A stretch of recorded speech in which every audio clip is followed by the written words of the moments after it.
Concrete slabs delivery to Block Gamma in Chernokamensk. Hello there everybody and welcome to another exciting episode of SnowRunner here at Opafed Gaming.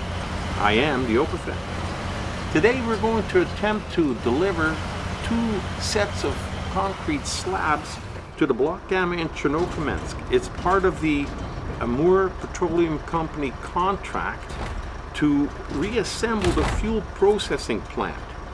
Now we are in the first stage of the Block Gamma contract, so we'll have another stage to do after this, but this will finish up the first stage. Now we're going to put the second set of slabs on top of the first, and we're going to hold it there with the crane. Now the problem with that being is that the winch and the crane you can only use one. They're the same item, you can only use one at a time. So if we do get stuck, we're going to have to let go of that top slab to be able to use the winch to pull us out of any problem that we're in. But that's okay, we'll deal with that as it comes, because every 2 or 3 feet further that we go, we get that set of slab a little bit closer to where it's got to be. So we're in our Plaid 450, and we've been recently comparing it to the Avonhorn A15 and the Kenworth 963 to see which one is the better truck. And rather than putting them on the same road and driving through deep mud and seeing how fast or how far they will get, I'm using one at a time and just seeing how well it performs in certain areas. Now, I've been through here with the Kenworth 963 and I had a lot of trouble. And I put 4 bricks on the back of the Kenworth because he's got a 3-slot flat deck on the back, and I held on to the 4th one. So that's 4 cargo slots, which is equivalent to what I'm pulling now. And the Plaid seems to go through this a little bit easier. So kudos for the Plaid. Now, another con, or pro actually I should say, for the Plaid is the chains on the tires. And it's a con for the Kenworth because he doesn't have any chains. And there's a few sections here where the Kenworth, it being an ice road that you're driving on, slid off to the side and caused me a little bit of grief. And if you have things to slide into to keep you from sliding right off the road, you're okay, but not all roads are like that, so you got to keep that in mind. Now the area I'm talking about is coming just up ahead here, where the road will angle from the right to the left as you're going around the corner on top of it. So we'll see how the Plaid does. He did okay with the 2 loads of bricks, but this is a little bit heavier right up here. We slid right off the road to the right, to the left-hand side, and we got stuck on that log, and we had a little bit of trouble getting out. So, but the Plaid seems to be doing okay. He seems to just truck right on through. So another pro for the Plaid.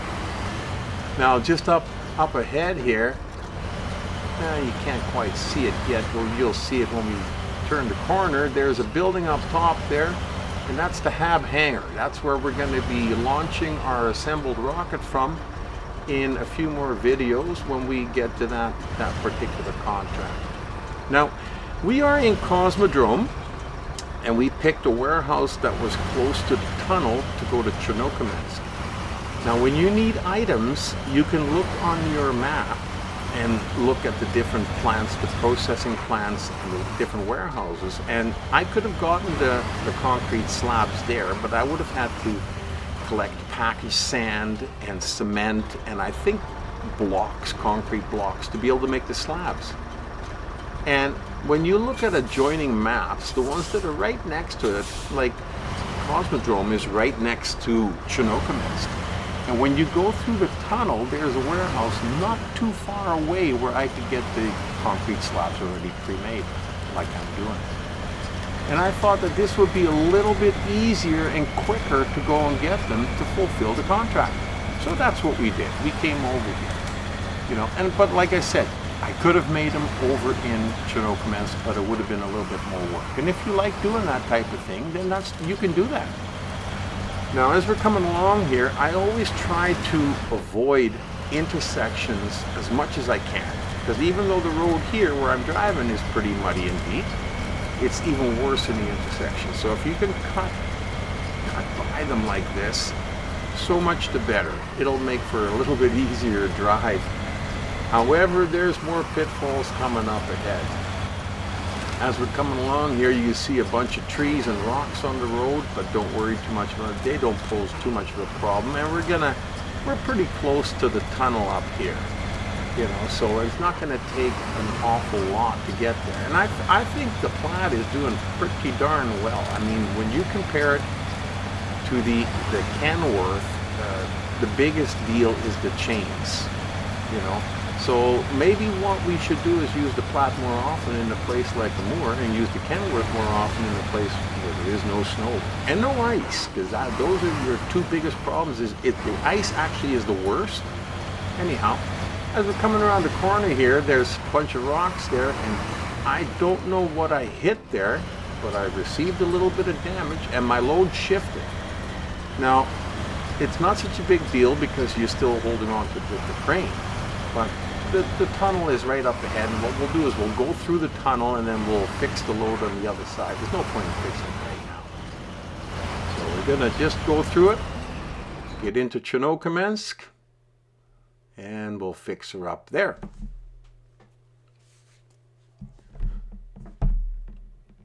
So here we are, back in Chernokamensk, Amur, Russian Federation. Now, one thing you gotta remember when you go through a tunnel and you're holding on to something with either your winch or with your crane, it disconnects when you go through the tunnel. So you do have to reconnect it again. But I had to anyhow because I had to move the slab and straighten it out a little bit. And there we go. And let it sit a little bit straighter. It's a little bit, I don't know.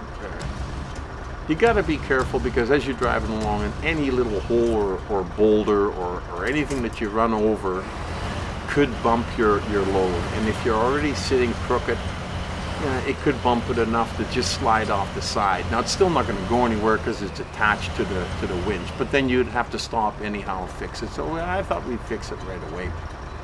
Now, this is still a nice road, and as you can see, the Plaid has no problems with it whatsoever. So I do that gives the Plaid a big kudos, I tell you. Now the Avonhorn, same thing, has chains, but he has no crane. So if we would have gone and got these slabs over in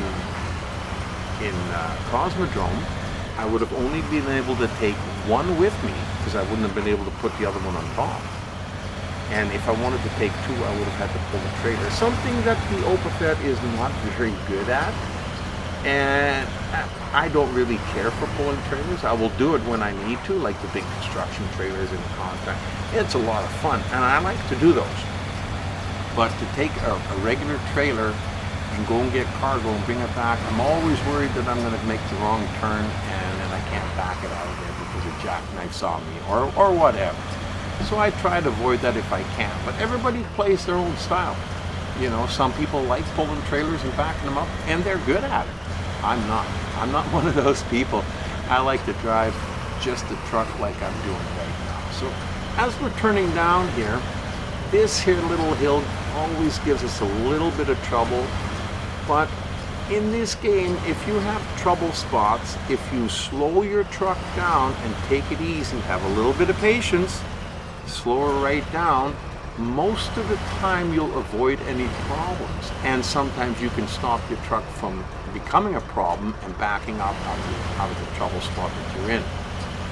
So slow down. This is not a racing game. This is a game that's meant to be played at a slow pace.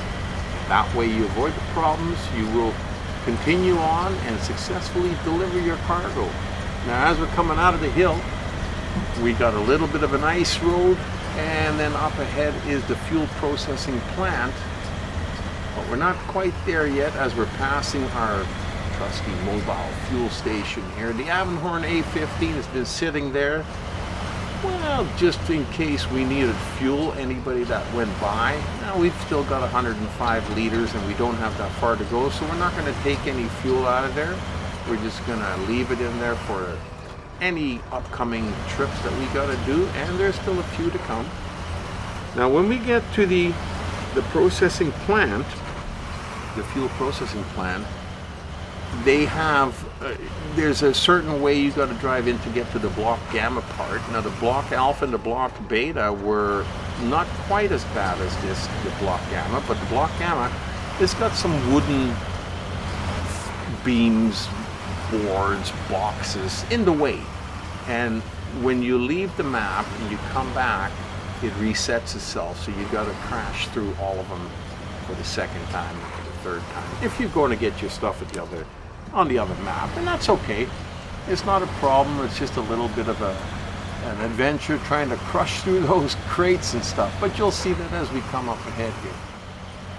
Now another thing is, in the second stage we are going to have to deliver an oversized large pipe which holds 4 cargo slots. And initially I was going to take the plaid and this orangey trailer on the side and then pack it on the orange trailer and then bring it in, but I don't think that'll work because it's just too long. So we got the Western Star 6900 twin steer out. That's sitting waiting there for us for when we have to deliver the next large oversized pipe. It works a little bit better. It's a shorter vehicle than the plaid and the trailer combined.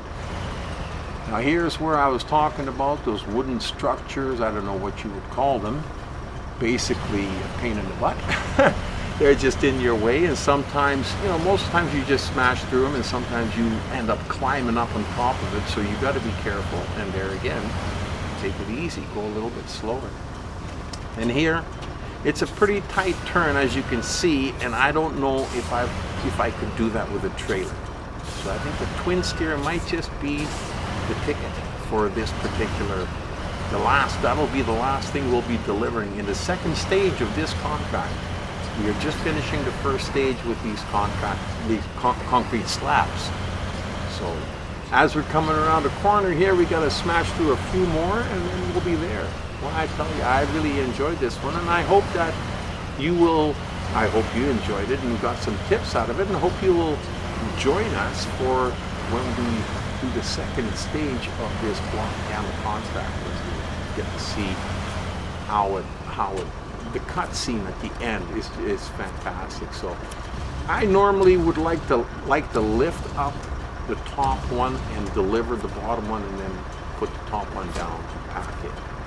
Absolutely awesome. Really enjoyed it.